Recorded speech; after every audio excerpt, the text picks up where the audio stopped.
तो दोस्तों आज मैं आप लोगों के लिए लेके आया हूँ एक demonic latest Korean horror movie जिसका नाम है 4 मिनट्स 44 सेकेंड्स। और ये मूवी बहुत सारी डिमोनिक कहानियां हमें दिखाएगी जो आपस में इनडायरेक्टली कनेक्टेड है। एक अपार्टमेंट कॉम्प्लेक्स बिल्डिंग के आसपास कुछ इविल हो रहा था सुबह के 4:44 पे, जो आप लोग देखकर बुरी तरीके से डरने वाले हो। तो वीडियो को पूरा लास्ट तक देखना और इस वीडियो को खत्म करने के बाद एक और एक्सप्लेनेशन वीडियो के अंदर ही है, तो देखते रहना। चैनल पे अब आप लोग नए हो तो सबसे पहले चैनल को सब्सक्राइब कर दो और वीडियो को लाइक करना तो बिल्कुल भी मत भूलना, क्योंकि आपके इसी सपोर्ट की हमारे चैनल को जरूरत है ताकि हम जल्दी से जल्दी 1 लाख सब्सक्राइबर का टारगेट पूरा कर सके। और अब हम बिना देर करते हुए चलते हैं सीधा 4 मिनट 44 सेकेंड मूवी की एक डरावनी डिमोनिक कहानी की तरफ। तो पहली कहानी का नाम है ASMR, जो शुरू होती है एक शांत अपार्टमेंट बिल्डिंग के पास। कहानी की शुरुआत में रात के समय हम एक सिक्योरिटी गार्ड को देखते हैं जो कुछ ढूंढ रहा था। हमें पता नहीं चलता कि वो क्या ढूंढ रहा है, लेकिन थोड़ी सी उसकी वाइब अजीब थी। फिर कैमरा शिफ्ट होता है अपार्टमेंट 204 पे। यहाँ पे रहती थी एक लड़की जिसका नाम है एलिस। उसकी पहली एनिवर्सरी थी अपने बॉयफ्रेंड के साथ अगले दिन और वो उसी के लिए एक तोहफा रैप कर रही थी। देन वो सोने जाती है, पर एक्साइटमेंट के मारे उसे नींद नहीं आती। उसने अपने लिए एक रेड ड्रेस भी तैयार कर रखी थी और वो बहुत खुश थी। पर फिलहाल वो एक ASMR sleep hypnosis video play कर लेती है सोने के लिए। उस वीडियो में एक लड़का उसे नींद में जाने के लिए हिप्नोसिस देता है और धीरे धीरे एलिस की आंखों में नींद आ जाती है। लेकिन सुबह 4:44 के आसपास सब कुछ बदलने लगता है। एलिस को हो जाता है स्लीप पैरालिसिस और उसकी आंखें खुल जाती हैं, पर बॉडी वो हिला नहीं पाती। वो पूरी तरीके से हेल्पलेस फील करने लगती है और इस बेचारी हालत में एक आदमी उसके रूम में एंटर करता है। वो आदमी साइड खड़ा होकर एलिस को घूरने लगता है और तभी एलिस देखती है कि उसके हाथों में कैंची आ गई है। एलिस देन अपनी बॉडी से कंट्रोल खो देती है और एलिस पूरी कोशिश करती है कि वो रुक जाए, क्योंकि वो अपना गला काटने वाली थी, लेकिन उसके हाथ उसकी बात नहीं सुनते। देन वो आदमी बोलने लगता है कि उसकी बलि चढ़ाने के बाद वो और ज्यादा पावरफुल हो जाएगा, पर कौन पावरफुल हो जाएगा ये अभी हमें बताया नहीं जाता। एनीवे, इसी बीच में एलिस खुद का गला काट लेती है और वो खुद को मार डालती है। हर तरफ खून खून हो जाता है और वो आदमी एलिस की बॉडी को घसीटकर अपने साथ ले जाता है। यहाँ पे एक ट्विस्ट ये था कि हो सकता है कि एलिस स्लीप पैरालिसिस में सपना देख रही हो कि उसने अपना गला काटा, पर रियल लाइफ में हो ये रहा था कि वो ये मर्डरर जो आया था ना, उसी ने एलिस का गला काटा था कैंची से। वो आदमी बार बार ये भी बोल रहा था कि एलिस की बलि चढ़ाने के बाद उसको पावर्स मिलेंगी, पर वो किसकी बात कर रहा था? अपनी बात कर रहा था या किसी डीमन की या किसी कल्ट लीडर की? इस बात का अभी हमें जवाब नहीं मिलता, पर अभी हमें आगे पता चलेगा। अब दूसरी कहानी का नाम है एक्सप्रेस डिलीवरी, जो शुरू होती है एक औरत से जिसका नाम है बेकी। बेकी एक हॉरर नॉवेल लिख रही थी और उसकी नॉवेल में एक डिलीवरी मैन है जो लोगों को मारने के लिए आता है रात के टाइम। लेकिन बेकी अपना काम ध्यान से नहीं कर पा रही थी, क्योंकि उसकी छोटी बेटी एनजी अपनी बॉल से बार बार खेल रही थी और शोर मचा रही थी। बॉल से शोर से इरिटेट होकर बेकी जब जाती है अपना काम छोड़कर एनजी को डांटने के लिए, उसी चक्कर में एक पौधा भी जमीन पे गिर जाता है। तभी एक डिलीवरी मैन दरवाजे पे आता है और बोलता है कि एक एक्सप्रेस डिलीवरी है। लेकिन बेकी उस डिलीवरी मैन को बोलती है कि सामान दरवाजे पे ही रख दो, क्योंकि दोस्तों उसने कुछ ऑर्डर नहीं किया था। और सुबह सुबह का टाइम भी बहुत अजीब हो रहा था कि इस टाइम पे कौन डिलीवरी करने आता है। बेकी फिर से एनजी को डांट मारती है और उसे भेज देती है अपने कमरे में। देन बेकी गिरा हुआ पौधे की सफाई करने लगती है, पर फिर एक और बार फिर से डिलीवरी गाय चिल्लाता है। बेकी उसे इग्नोर करने की कोशिश करती है, पर वो आदमी बार बार बुलाने लगता है बेकी को घर के बाहर, और इसलिए अब गुस्से में बेकी जाती है, दरवाजा खोलती है उस आदमी को डांट मारने के लिए। पर तभी वो आदमी बेकी को चाकू से बुरी तरीके से स्टैब कर उसे मार डालता है। वही एनजी अपने कमरे में अकेले खेल रही थी जब उसे बाहर से शोर आता है। वो चेक करने के लिए जाती है और देखती है कि उसका पूरा घर अंधेरे से घिरा हुआ है और उसकी माँ कहीं भी नहीं थी। देन उसके बाद गेट पे वो आदमी खटखटाने लगता है और एनजी जाकर चेक करती है, लेकिन घर के बाहर कोई नहीं था। देन अचानक एक डिमोनिका गेट के बाहर आ जाती है और एनजी लिटरली बुरी तरीके से कांप उठती है। फिर दरवाजे के नीचे कमरे के अंदर भरने लगता है खून, जो जरूर उसकी माँ का था। बैकी डर के मारे हिल भी नहीं पाती और एंड में उसके पीछे आ जाता है वो आदमी जो उसी की बॉल के साथ खेल रहा था। ऑब्वियसली वो एनजी को भी अब मार डालता है, पर दोस्तों बात इतनी सी नहीं थी। असल में यही वो आदमी था जिसने पहली कहानी में एलिस को भी मारा था। अब तीसरी कहानी का नाम है नॉइज बिटवीन लेयर्स, जो है एलेक्स नाम के एक आदमी के बारे में। और एलेक्स बैकी के अपार्टमेंट के नीचे वाले अपार्टमेंट में रहता था। एलेक्स सो नहीं पा रहा था क्योंकि ऊपर एनजी अपनी बॉल से खेल रही थी और शोर मचा रही थी। एलेक्स बहुत देर तक पहले टॉलरेट करता है, पर एंड में वो गुस्से में चले जाता है शिकायत करने के लिए। वो बहुत देर तक दरवाजा पीटता है, बेल बजाता है, पर कोई भी गेट पे नहीं आता। और जब एलेक्स चेक करता है तो दरवाजा ऑलरेडी खुला हुआ था, जो कि अजीब बात है। एलेक्स घर के अंदर घुस जाता है और देखता है कि पूरा घर खाली है और अंधेरे से भरा हुआ है, जिससे एलेक्स हो जाता है कंफ्यूज, क्योंकि अभी अभी तो कोई बॉल से खेल रहा था।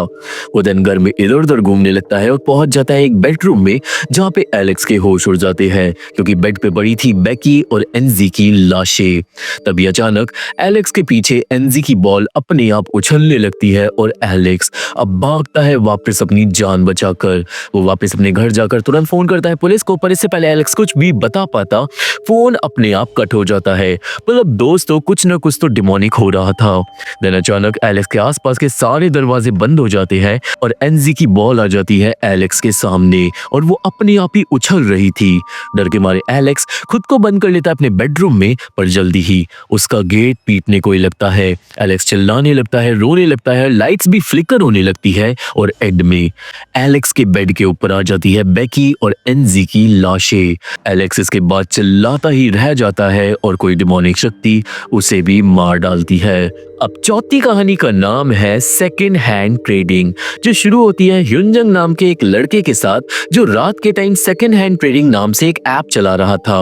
उस ऐप पे जल्दी ही मिलता है एक इलेक्ट्रिक स्कूटर जो कोई बंदा फ्री में दे रहा था। ह्युनजंग उस बंदे से टेक्स्ट करके बात करता है और उसे रिप्लाई भी इमीडिएटली मिलता है। जो स्कूटर का ओनर था वो रहता था उसी अपार्टमेंट बिल्डिंग में जिसकी कहानी अब तक हम देखते आए हैं। और स्कूटर का ओनर अभी के अभी ह्युनजंग को बुलाता है अपार्टमेंट के सिक्योरिटी रूम के पास। ह्युनजंग भी खुश होकर तुरंत तैयार होकर चले जाता है अपार्टमेंट बिल्डिंग के पास, पर सिक्योरिटी रूम पे पहुंचने पे उसे मैसेज आता है कि अपार्टमेंट बिल्डिंग के पीछे वाली गली में आ जाओ।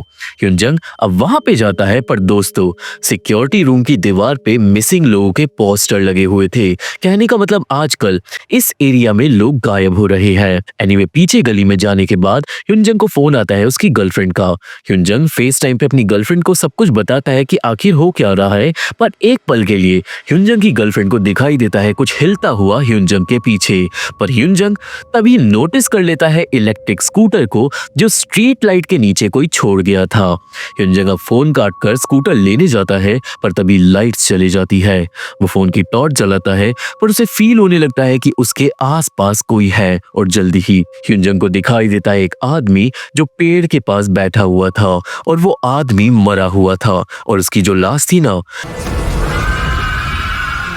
उसे खा रही थी एक डिमोनिक औरत, जिसे देखकर ह्युनजंग की सांसें अटक जाती है और वो औरत ह्युनजंग पे हमला कर देती है। ह्युनजंग अब भागता है अपनी जान बचाकर, पर जंगल में वो बेचारा गिर जाता है और वो डिमोनिक औरत ह्युनजंग को पकड़कर उसे भी कच्चा खा जाती है। और दोस्तों यहीं पे ह्युनजंग ने ना एक पीले रंग की टोपी पहनी हुई थी और वो टोपी अब अपने आप सेकंड हैंड ट्रेडिंग ऐप पे अपलोड हो जाती है। मतलब जो भी डीमन है ना इस मूवी में, वो अब लोगों को उस ऐप के जरिए अपार्टमेंट के पास बुलाने की कोशिश कर रहा है। अब पांचवी कहानी का नाम है नो फीडिंग, जो शुरू होती है मीना नाम की एक लड़की के साथ, जो कूड़ा फेंकने आती है अपार्टमेंट बिल्डिंग के पीछे कहीं पे। वहां पे एक साइन लगा हुआ था जिस पे लिखा था कि बिल्लियों को खाना खिलाना मना है, पर फिर भी मीना जाती है बिल्लियों को खाना डालने और वो देखती है कि बिल्लियों के कटोरे में पड़ा हुआ है खून। वो डर जाती है एंड देन अचानक उसे दिखाई देती है एक औरत जो डिमोनिक तरीके से कूड़े के पीछे बिल्लियों को मार कर खा रही थी। वो औरत अब देख लेती है मीना को और उस पे कर देती है जानलेवा हमला। मीना भागती है अपनी जान बचाकर और वो जाकर टकरा जाती है बिल्डिंग के सिक्योरिटी गार्ड से। मीना गार्ड को सब कुछ बताती है जो हुआ और गार्ड मीना को छिपा देता है एक कमरे के अंदर और वो चले जाता है चेक करने के लिए। जिस कमरे में अब मीना छुपी थी वो कमरा सिक्योरिटी गार्ड का एक पुराना रूम था। मीना वहां पे रखे हुए फोन को चलाने की कोशिश करती है पर फोन खराब था और जल्दी ही वो डिमोनिक औरत आ जाती है कमरे के बाहर। वो औरत अब गेट खोलने की कोशिश भी करने लगती है पर मीना कसकर गेट पकड़कर रखती है और उस औरत को अंदर नहीं आने देती। जिसके बाद वो औरत कुछ ही देर में हो जाती है गायब और दरवाजे पे आ जाता है सिक्योरिटी गार्ड। मीना फाइनली दरवाजा खोलती है खुश होकर। वो सोचती है कि वो बच गई। गार्ड से वो पूछती है कि क्या वो औरत चले गई, पर तभी गार्ड के मुंह से मुस्कान चले जाती है एंड देन वो ईविल औरत आ जाती है मीना के सामने। वो औरत अब कमरे में घुसकर मीना पे हमला कर देती है और गार्ड गेट बंद कर देता है। कहने का मतलब अपार्टमेंट का सिक्योरिटी गार्ड उस डिमोनिक शक्ति से मिला हुआ था। मीना मारी जाती है और अब वो गार्ड गाड़ियों के नीचे और ज्यादा बिल्लियों को ढूंढने लगता है, शायद सैक्रिफाइस करने के लिए। अब छठी कहानी शुरू होती है जिसका नाम है शेयर्ड हाउस। ये कहानी है दो लड़कियों के बारे में जो कॉलेज स्टूडेंट्स है और एक साथ रहती थी। क्रिस्टीन नाम की लड़की रहती है क्लेयर नाम की लड़की के साथ, पर क्रिस्टीन आज ही सुबह शिफ्ट हो रही थी। क्रिस्टीन घर में घुसकर सारी जगह चेक करती है और जब वो क्लेयर से बात करने की कोशिश करती है तो क्लेयर क्रिस्टीन को डांट कर भगा देती है क्योंकि क्लेयर को अपनी प्राइवेसी पसंद थी। देन क्रिस्टीन जब वॉशरूम से फ्रेश होकर आती है तो वो क्लेयर की बातें सुनने लगती है। क्लेयर फोन पे किसी से क्रिस्टीन की बुराइयां कर रही थी जैसे क्रिस्टीन को बड़ा बुरा लगता है। देन क्लेयर क्रिस्टीन को दरवाजे पे देख लेती है और उसे बुरा भला बोलने लगती है क्योंकि क्रिस्टीन को चोरी छुपे उसकी बातें नहीं सुननी चाहिए थी। फिर अब थोड़ी देर बाद क्रिस्टीन सोचती है कि वो क्लेयर से डरेगी नहीं, तो क्रिस्टीन जाती है खाना बनाने के लिए, पर फ्रिज खोलते ही उसके होश उड़ जाते हैं क्योंकि फ्रिज में क्लेयर ने रखा हुआ था बहुत सारा खून और कच्चा मांस, जो जानवर का था या इंसान का ये नहीं पता चलता। देन क्लेयर आके अपने खून और मांस को फ्रिज से निकाल कर रख देती है टेबल पे। यहाँ पे हमें पता चलता है कि क्लेयर ने हाउस रूल्स भी बना रखे हैं, जिसमें से एक रूल था कि एक दूसरे का ख्याल रखो और अच्छे दोस्त बनकर रहो। पर क्रिस्टीन अब क्लेयर को बोलने लगती है कि तू कैसी लड़की है जो अपने ही घर के रूल्स को फॉलो नहीं करती। पर देन क्रिस्टीन के एक और बार फिर से होश उड़ जाते हैं क्योंकि दोस्तों क्लेयर कच्चा मांस खा रही थी।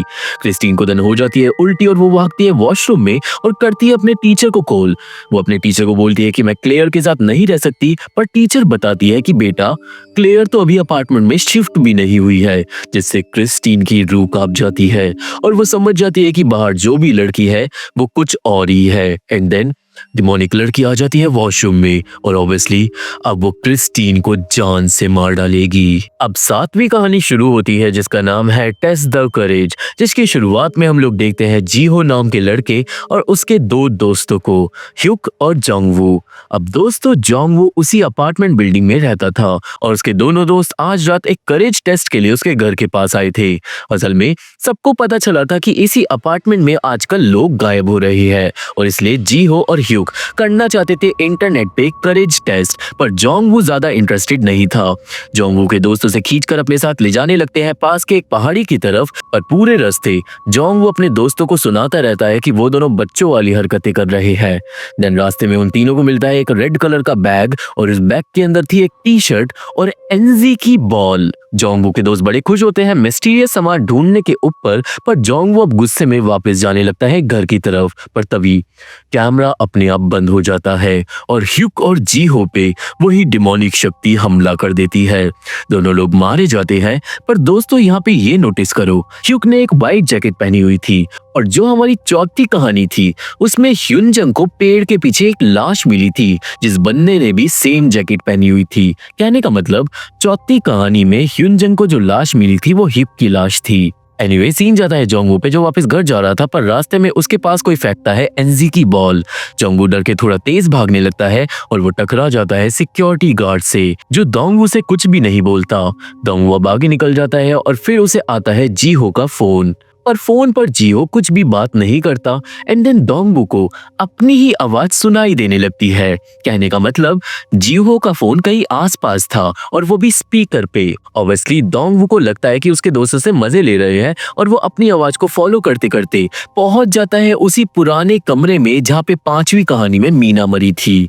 कमरे के अंदर पड़ा हुआ था जीहो का फोन एंड देन तभी सिक्योरिटी गार्ड आकर डोंगवू को कमरे के अंदर धक्का दे देता है। और अब दोस्तों गार्ड पूरी तरीके से डिमोनिक हो गया था। गार्ड की शक्ल को देखकर डोंगवू के होश उड़ जाते हैं, जिसके बाद डोंगवू के पीछे मटेरियलाइज होता है एक काले कलर का धुआं और उस धुएं के अंदर से एक डिमोनिक शक्ति डोंगवू को पकड़ लेती है और उसे बुरी तरीके से मार डालती है। सिक्योरिटी गार्ड उस शक्ति के सामने अपना सर झुका लेता है और वो शक्ति हो जाती है गायब, जिससे अब ये साफ था कि गार्ड उस डीमन के वश में है और वो डीमन के लिए सैक्रिफाइस इकट्ठा कर रहा है। अब 8वीं कहानी शुरू होती है जिसका नाम है एम्प्टी हाउस और ये कहानी थी एक एजेंट के बारे में जो दिखाने के लिए लेके आती है अपनी दोस्त को उसी अपार्टमेंट बिल्डिंग में खाली जगह। एजेंट अपनी दोस्त को बोलती है घर की फोटोज ले लो और वो उसे समझाती है कि अगर तुम इस अपार्टमेंट में शिफ्ट हो तो तुम अपने से ही मतलब रखना, क्योंकि आजकल कुछ अजीब हो रहा है इस बिल्डिंग में, जिससे अपार्टमेंट की मार्केट वैल्यू भी गिर गई है। देन एजेंट की दोस्त एक कमरे में फोटो लेने जाती है पर चौंक जाती है क्योंकि दीवार पे एक बहुत बड़ा काला सा धब्बा बना हुआ था। एजेंट भी देन कमरे में आकर चौंक जाती है और सोचती है कि शायद हीटर वगैरह कहीं पे फट गया होगा। पर दोस्तों वो जो काला धब्बा था वो देखने से ही ईविल लग रहा था क्योंकि इसमें एक आंख भी बनी हुई थी। अब तभी एजेंट को फोन आता है और वो फोन पे बात करने के लिए चले जाती है, पर जब वो वापस आती है तो उसकी दोस्त हो गई थी गायब और कमरे में बस उसका फोन पड़ा था। एजेंट अब अपनी दोस्त का फोन उठाकर चेक करने लगती है और वो नोटिस नहीं करती कि जो दीवार पे काला धब्बा था ना उसका साइज बहुत ज्यादा बड़ा हो गया था। और ये फोन के अंदर एजेंट को मिलती है बहुत सारी फोटोज। वो फोटोज देख ही रही थी कि तभी लाइट्स फ्लिकर होने लगती है एंड देन एजेंट्स को फोटोज में मिलती है अपनी दोस्त की बहुत सारी क्रीपी सी पिक्चर्स। एजेंट डरने लगती है, जिसके बाद अब लाइट्स चली जाती है और एजेंट के सामने आ जाता है evil security guard. Agent guard से पूछती है कि वो यहाँ पे कैसे आया, पर तभी दीवार पे बना हुआ धब्बा बदल जाता है धुएं में और वो धुआं पकड़ लेता है एजेंट को। एजेंट हवा में उड़ने लगती है और देखते ही देखते धुएं के अंदर से डिमोनिक शक्ति निकलकर उस एजेंट के अंदर चले जाती है। एजेंट हो जाती है पोजेस और अब उसके अंदर से डीमन बोलता है कि मैं तैयार हूँ, जिसके बाद वो चले जाता है अपार्टमेंट बिल्डिंग में और अब हमें पूरी बिल्डिंग में से चीखने चिल्लाने की आवाजें आने लगती है और ये मूवी यही पे खत्म हो जाती है। अब दोस्तों इस मूवी में मेरे को ये समझ आया कि जो सिक्योरिटी गार्ड था मे बी थ्योरी के हिसाब से उसने किसी डीमन को हमारी दुनिया में बुलाया होगा और जो डीमन था उसे सैक्रिफाइस चाहिए थे ताकि वो और शक्तिशाली हो जाए और इसलिए पूरी मूवी में वो डीमन और सिक्योरिटी गार्ड लोगों को मार रहे थे। डीमन उन इंसानों को खा भी रहा था और कुछ को पोजेस भी कर रहा था and in the end finally demon agent के शरीर में पूरी तरीके से चले गया और वो पूरे अपार्टमेंट में तहलका मचा सकता है। पर आप लोगों को क्या लगता है मुझे कमेंट में जरूर बताना। तो ये थी एक्सप्लेनेशन 4 मिनट्स 44 सेकंड मूवी की, पर अब मैं एक्सप्लेन करने जा रहा हूँ एक डिमोनिक जापानीज सीरीज को जिसका नाम है नोरोई वो आगेरू, यानी कि श्राप को बढ़ने दो। और ये कहानी है 9 दोस्तों के बारे में जो अपने स्कूल में वापस आएंगे रियूनियन के लिए, पर वहां पे उनके पीछे पड़ जाएगा एक डिमोनिक श्राप।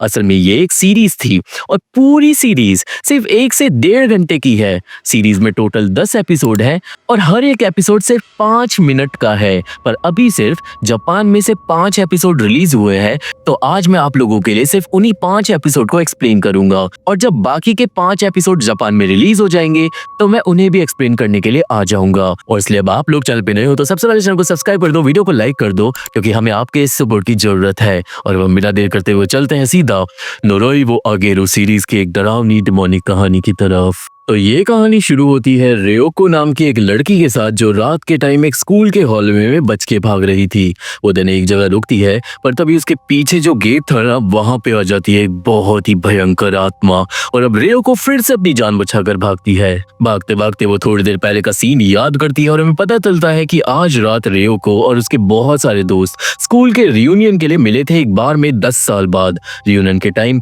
हिकारी नाम की एक लड़की ने सजेस्ट किया था कि चलो सब स्कूल चलते हैं मजे करने के लिए और सारे दोस्त दिन स्कूल आ गए थे। पर अब उसी वजह से रियोको को अपनी जान बचाकर भागना पड़ रहा है। अब भागते भागते रियोको टकरा जाती है अपनी एक दोस्त यूमिको से।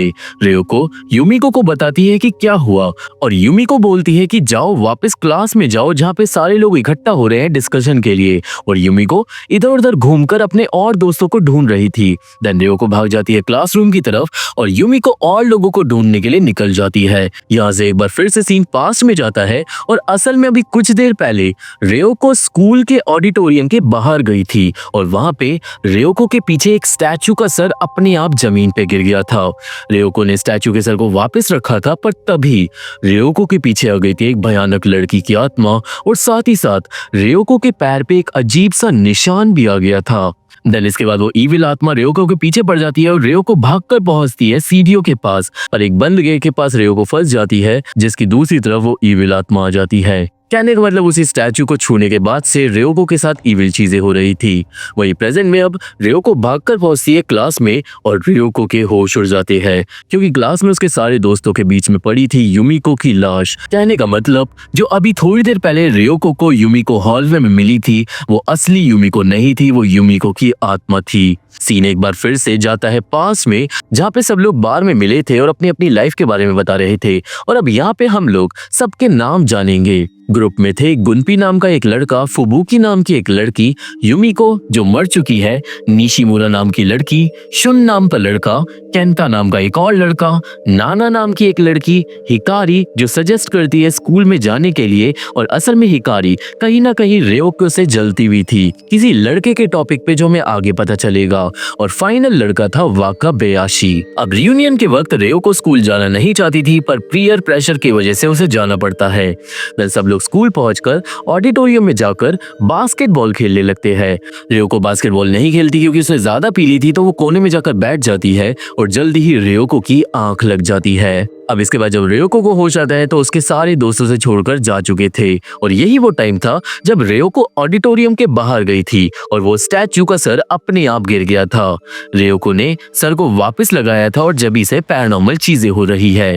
ये सारी बात हम रियोको प्रेजेंट में बता रही थी शुन को एक क्लासरूम में और रियोको को अब एक पुरानी बात याद आई थी। असल में बहुत पहले एक लड़की थी जिसने स्कूल की ऑडिटोरियम की छत से कूदकर खुदकुशी कर ली थी और उसी टाइम से उस लड़की की श्रापित आत्मा स्कूल में घूमने लगी थी। यही वजह है कि वो स्टैचू ऑडिटोरियम के बाहर लगाया गया था जिससे वो आत्मा शांत हो गई थी, पर आज रात रियोको ने उस स्टैचू को शायद तोड़ दिया और इसलिए वो आत्मा गुस्से में आ गई। यहाँ पे अजीब बात ये थी कि स्टैचू अगर रियोको की वजह से तोड़ा है तो उस लड़की की आत्मा ने रियोको को क्यों नहीं मारा, उसने सबसे पहले यूमिको को क्यों मारा। इस बात को कोई सेंस नहीं बन रहा था और ये सारी बातें नाना गेट के पास से सुनकर परेशान हो रही थी। देन नाना पास की बात को याद करने लगती है और हमें पता चलता है कि बास्केटबॉल खेलते वक्त बॉल चले गई थी स्टैचू के पास और नाना बॉल को लेने गई थी और वहीं पे गलती से नाना ने उस स्टैचू को तोड़ दिया था। नाना ने स्टैचू का सर तो वापस लगा दिया था पर इसका मतलब जो स्टैचू तोड़ने वाली थी वो नाना है ना कि योको, जिससे अब नाना डर जाती है क्योंकि वो समझ जाती है कि शायद वो भी मर सकती है। हालांकि डिमोनिक आत्मा ने यूमिको को सबसे पहले क्यों मारा ये अभी भी समझ नहीं आ रहा था। तभी रियोको और शुन देख लेते हैं नाना को और नाना डर के मारी भागती है। दोनों लोग नाना के पीछे भागकर उसे रोकने की कोशिश करते हैं पर तभी सबको सुनाई देती है फुबुकी की चीख जिसे मिली थी वाकाबेयाशी की लाश। यानी कि अब दो लोग मर चुके थे और दोनों की गर्दन पे अजीब से निशान भी आ गए थे मरने के बाद। इसके बाद दोनों लाशों के साथ सारे दोस्त वापस क्लासरूम में इकट्ठा होते हैं और किसी को समझ नहीं आ रहा था कि क्या हो रहा है। फुबुकी बताती है कि उसने वाकाबेयाशी को किसी से बचते हुए भागते हुए देखा था एंड देन जब फुबुकी वाकाबेयाशी के पास गई तो वो ऑलरेडी मर चुका था। नाना को बहुत ज्यादा डर लगने लगता है और वो पागलों की तरह क्लास से भाग जाती है डर के मारे और अब हिकारी ये बोलने लगती है कि शायद उन्हीं सब में से कोई सीरियल किलर है जो अपने पुरानी स्कूल की किसी छोटी मोटी बात को लेकर सबको मार रहा है, क्योंकि दोस्तों पूरे स्कूल में वही सिर्फ दोस्त थे और कोई भी नहीं था। देन हिकारी इल्जाम लगाने लगती है फुबुकी पे क्योंकि दोनों लाशों को फुबुकी ने ही ढूंढा था, जिससे फुबुकी को आ जाता है गुस्सा और वो क्लास से बाहर जाने लगती है ये पता लगाने कि आखिर वो दोनों मरे कैसे। फुबुकी प्लान ये बनाती है कि वो अकेले बाहर जाएगी और बाकी सब लोग क्लास में ही रहेंगे, जिसका मतलब अगर फुबुकी मर गई तो नाना किलर है क्योंकि वो ही क्लास से ऑलरेडी बाहर थी। हालांकि कोई भी फुबुकी को अकेले बाहर नहीं जाने देता और सब लोग उसके पीछे चले जाते हैं सिवाय हिकारी और रियोको के। अब शुन जाकर फुबुकी को रोककर समझाता है कि वो हिकारी की बातों को दिल से ना लगाए, पर अब फुबुकी गुस्से में थी। दोनों लोग बात कर ही रहे थे कि अचानक शुन को फुबुकी के अंदर दिखाई देने लगती है वो डिमोनिक आत्मा। वहीं क्लास में हिकारी और रियोको में अनबन हो जाती है और सीन वापस बार में जाता है जहाँ पे वॉशरूम में हिकारी और रियोको बात कर रहे थे और हमें पता चलता है कि वो दोनों लड़कियां स्कूल के टाइम पे केंता को पसंद करती थी और केंता का दोनों ही लड़कियों से रिलेशन चल रहा था। पर इतने सालों बाद भी हिकारी रियोको से उसी बात को लेकर लड़ रही थी, जबकि रियोको के हिसाब से वो अब केंता को पसंद भी नहीं करती। एनीवे वहीं प्रेजेंट में अब उस डिमोनिक आत्मा ने शुन को भी मार डाला था। और दोस्तों यहाँ से सीन जाता है पास्ट में, जहाँ पे हमें पता चलेगी उस डिमोनिक आत्मा की कहानी। अब पास्ट में हम मिलते हैं मियोको नाम की लड़की से और उसकी बेस्ट फ्रेंड कुरोमी से।